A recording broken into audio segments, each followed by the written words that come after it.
Hey everyone, Kaylee here. So if you've watched my video that I love my hair curled, but I also don't really like spending 30 minutes curling my hair. So I thought I would show you guys the 3 different ways in 5 minutes. Our first method, we're going to start off by protecting our hair from the heat. You can use your favorite heat protectant for this and then brush it through your hair. Now for this method, we're going to be curling large sections of hair on a smaller iron. So what you're going to do is split your hair in half from the ears up and go ahead and clip the top half out of the way. Then I'm splitting my hair in half and I'm going to curl each half on a 3/4 inch iron. This kind of evens itself out. You're using a smaller iron, but you're using a bigger section of hair, so it will end up being kind of a normal sized curl. So the most effective way to do this is to wrap the hair around and wait until you feel that all the hair has warmed up, then release it into your hand and hold it in your hand for about 10 seconds and then let it down. Then we're going to let the rest of the hair down, and I'm splitting each half into 3. And that works for my hair type. If you have a lot more hair than I do, you might want to split each half into 4, just depending on what you need. But then I'm just wrapping all of these sections away from my face, letting them warm up, and then holding them in my hand and letting them down. And that's what I'm going to do for all of this. So in all, my entire head of hair is just 8 curls, and you'll see that it ends up working out really well. You could also use a 1-inch iron for this, and this would give you kind of more of a fake blowout look, or you could use a tapered wand for a more beachy look, just depending on what you have and the result that you're going for. So now I'm going to do the exact same thing on the other side. Again, if you have more hair than I do, it's okay for you to need 10 to 12 curls. It's still going to be a lot faster than any other method. So then I'm going to run my fingers through this to break up the ringlets just a little bit. Smoothing spray. This is just an anti-frizz spray, and it really helps to cut down any frizziness that you might get from combing through your curls. So that's it for the ringlet version of this hairstyle, which is super pretty and I love. But if you like a messier look, you can always throw your hair over your head and use a little bit of a scrunch spray or a texturizing spray and scrunch your hair with it and then flip it back over, and you're going to have a little bit more of kind of a tousled, loose, lived-in look. Depending on what you like, you can do whichever way you want, but it's still super quick and super easy.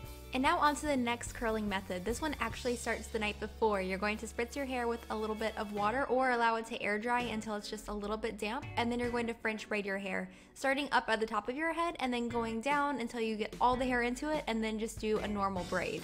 Now, this is technically cheating because it is overnight, but I braid my hair every night when I sleep anyway, so I don't feel like this is too much extra work. It will still only take you about 5 minutes in the morning anyway. So after you've slept on this, you can go ahead and take it out, and you'll see that some nice waves have formed overnight. Then you're just going to go ahead and part your hair where you normally would, and then we're going to add in just a couple of curls because these waves look really nice, but I think if you touch them up with a couple curls, it can look even nicer. To touch up the curls, I'm going to use the pearl attachment from my Numi Lustrum iron because it gives a nice natural curl. And I'm just curling basically along the top of my hair. I'm doing about 4 or 5 curls just on the hair that's next to my part line. And you'll see once we get all this done that it actually ends up blending really nicely. And that's all you need to do, just those 3 or 4 curls on either side of the part, and this hairstyle will be complete. Now if you prefer a little bit of a softer look, this technique will also work with a 1-inch or tapered iron to make kind of softer, looser waves. Now I also curled the ends of my hair. I just did 2 little curls on the ends to cut down some of the frizz that happened from the braid. Then that's basically it for the curls. To make them really look nice, I went ahead and ran my fingers through it and added in some more of that shine spray just to make sure that we cut down that frizz. And then I added in a scrunch spray because I really wanted to emphasize the texture of these curls. It looks great, almost like natural curls, which I love, and I think the scrunch spray really enhances that. So I went ahead and threw that in there, and once that was done, the hairstyle was complete. This is definitely a nice way to get some beachy curls, but I think it's also a good option for those of you with naturally curly hair because it should tame your natural curl and just let you enhance it a little bit. And now we're on to the final method, and this one might be my favorite. We're going to start out, of course, with some heat protectant spray because that is absolutely necessary, and then I'm going to make a hair bungee with my hair scrunchie. So I'm basically just going to put a bobby pin in through either side, and you'll see why I did this a little bit later. So start out by doing that, and then you're going to brush your hair into a really high ponytail.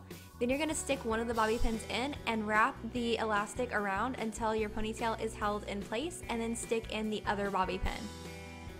Now I'm switching out my pearl attachment for a 1-inch attachment, and I like this because it gives you a nice, soft, sultry wave, but you can always go with a smaller attachment if you prefer a tighter wave. Then you're just going to take sections of your hair and curl it around the iron. I didn't use a whole lot of rhyme or reason for this. I took different size sections and I curled them in different directions almost every time, but I really liked how that ended up. Once I curled them, I moved them to the other side of my head, and that was actually a really good idea because it helped me keep from getting the straight hair mixed in with the curly hair. Have you ever done that? Because that's such a pain when that happens. So basically, yeah, you just curl the hair from the ponytail, and it is that easy. I think I ended up doing about 8 to 10 curls, and of course I did them in every different way, but you could choose to do them all away from your face or all toward your face if you want a more uniform look. Now it's time to take out the hair bungee, and this is why we made a hair bungee instead of a scrunchie, because we didn't want to mess up the curls when we took it out. Then you're gonna part your hair again, and your curls look amazing already, but I decided to go ahead and just touch up the curls around my face because I really like those curls next to my face. So I did those 2 curls, then I ran my fingers through everything and ran a little bit of shine spray on my hands and then through my ends, which is a good way to do it if you have fine hair. And after that, my hairstyle was complete. Again, love this one. I think it's so pretty. So that's it.